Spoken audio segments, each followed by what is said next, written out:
নমস্কার বন্ধুরা, হোটেল ট্রান্সফারের গাড়ি এসে গেছে। সেই গাড়িতে উঠে পড়েছি। আমাদের গাড়ির ড্রাইভার কিন্তু মহিলা এবং খুব শক্তিশালী। সমস্ত ব্যাগ নিজে তুললেন, আমাদের তুলতে দিলেন না।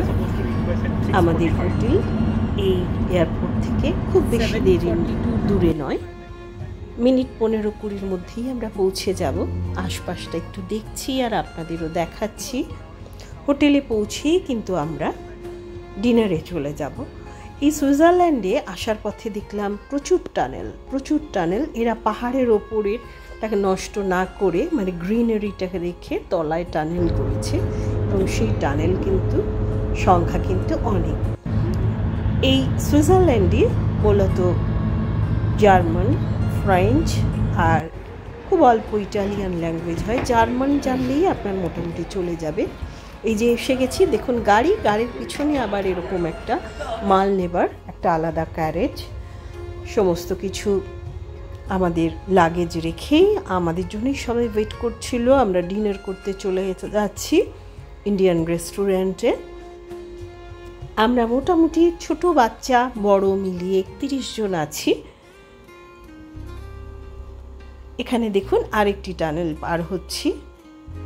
আমরা চলে এসেছি আমাদের যে রেস্টুরেন্ট, এটি একটি গোয়ানিজ রেস্টুরেন্ট, স্পাইস গার্ডেনের নাম। এখন কিন্তু সন্ধ্যে 7:30টারও বেশি বেজে গেছে, কিন্তু দিনের আলো একেবারে ঝকঝক করছে। দিনের আলোতেই খেতে হবে, সেই লাদাখের মতন। কিছু করার নেই, সূর্যাস্ত অনেক দেরিতে। আমরা সবাই বসে পড়েছি গ্রুপে। এই যে আমাদের গ্রুপের সবাই, অনেক বাচ্চাও আছে।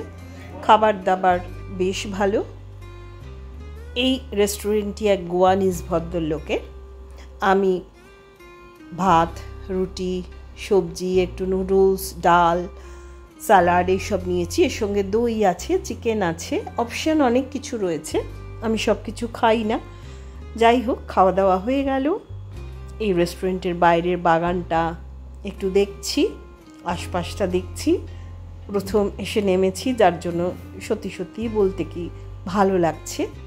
এটি হচ্ছে রেস্টুরেন্টের সামনেটা। আমরা রেস্টুরেন্ট থেকে আমাদের নিজেদের হোটেলে চলে এলাম। হোটেলের চারপাশটা, হোটেলের উল্টো দিকেই একটা রেস্তোরাঁ রয়েছে। ওপরে রয়েছে ট্রেনের লাইন। দিনের আলো এখনো পর্যন্ত রয়েছে। লাগেজ, এই যে আমাদের হোটেলের নাম হ্যারিস হোম। দেখুন অন্দরসজ্জাটা কিন্তু বেশ সুন্দর, সাজানো গোছানো। এখানে আমরা আগামী 3 দিন থাকবো, 3 রাত্রি থাকবো। অ্যাকচুয়ালি আমাদের মালপত্র নিয়ে যে যার ঘরে যাব। চাবি আমাদের হস্তান্তর হবে এক্ষুনি। দেখুন এটা লাউঞ্জটা বেশ সুন্দর। চাবি হাতে পেয়ে গেছি, নিজের ফ্লোরে চলে যাচ্ছি, নিজেদের রুমে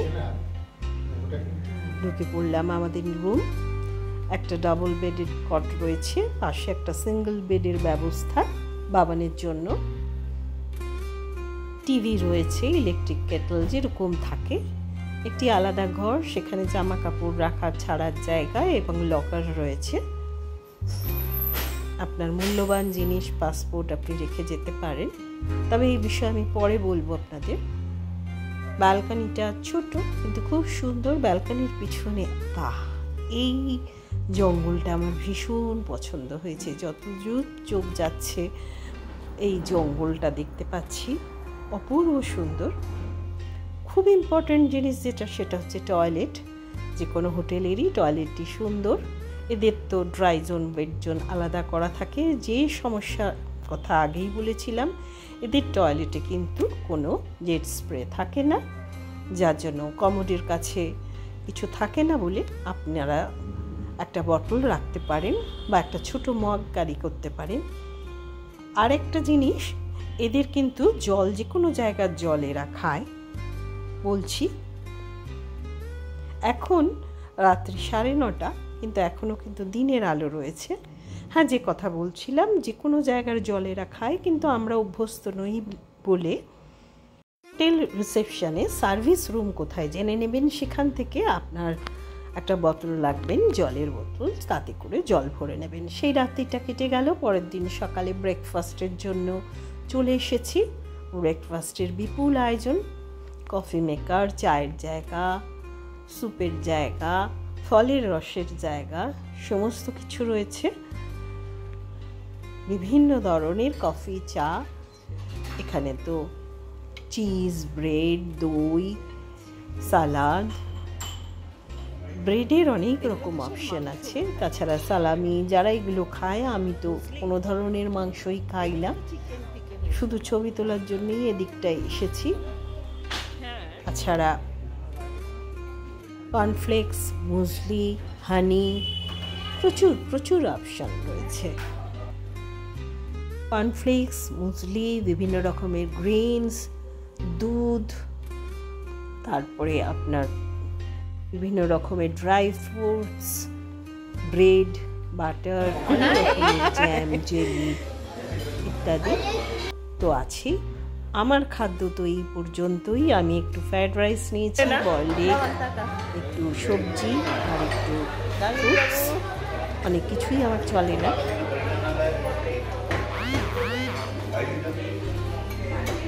খাওয়া দাওয়া হয়ে গেল, একটুখানি ছবি টবি তোলা হলো। রবীন্দ্র তো সকালবেলায় হেঁটে এসেছে অনেকটা। বাবান আমাকে বললো, চলো তোমাকে আশপাশটা একটু দেখিয়ে নিই, এখনও আমাদের যাত্রা শুরু হয়নি, তাই আমরা একটুখানি আশপাশটা দেখতে গেলাম। এখানেই দেখুন, সাইকেলগুলোর কিন্তু এখানে স্ট্যান্ড থাকে না, এরকম রড থাকে, সেই রডে আপনাকে সাইকেল আটকে রেখে যেতে হয়। প্রচুর লোক সাইকেল চালায় এই সুইজারল্যান্ডে, ইউরোপেই পুরো শুনেছি যা। এখানে তো দেখছি রাস্তা পার হওয়ার সময় ট্রেন একটা সুইচ থাকে, সেটা আপনি টিপবেন, যখন গ্রিন লাইট দেখাবে তখনই আপনি রাস্তা পার হবেন।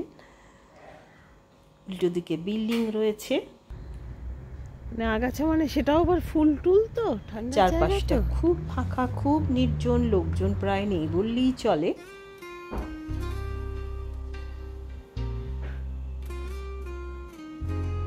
এইটি একটি স্কুল বিল্ডিং।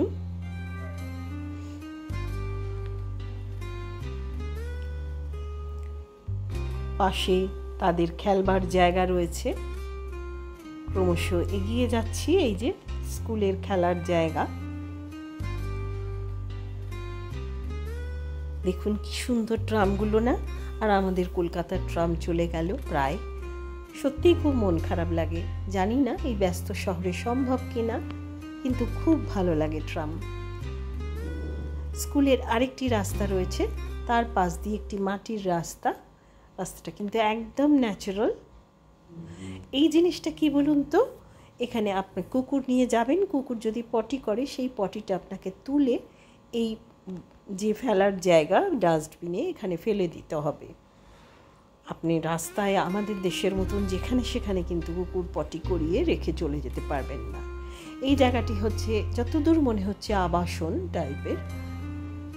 পাশ দিয়ে হেঁটে যাচ্ছি, এটা শহর কিন্তু কি সুন্দর একটা গ্রামের ছোঁয়া। এখানে লোক সংখ্যাও খুব কম, যার জন্য এটি সম্ভব হয়েছে।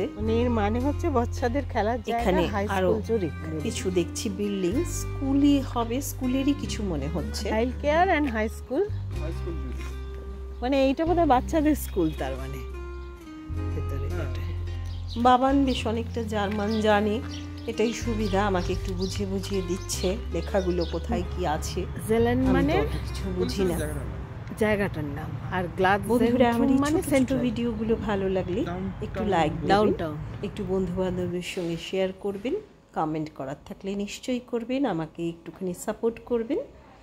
আজ তবে আসি নতুন ভিডিও নিয়ে আপনাদের সামনে। খুব শীঘ্রই উল্টো দিকে গ্রিন দেখাবে। ততক্ষণের জন্য সবাই খুব ভালো থাকবেন। খুব শিগগিরই দেখা হচ্ছে পরবর্তী ভিডিও। ততক্ষণের জন্য টাটা।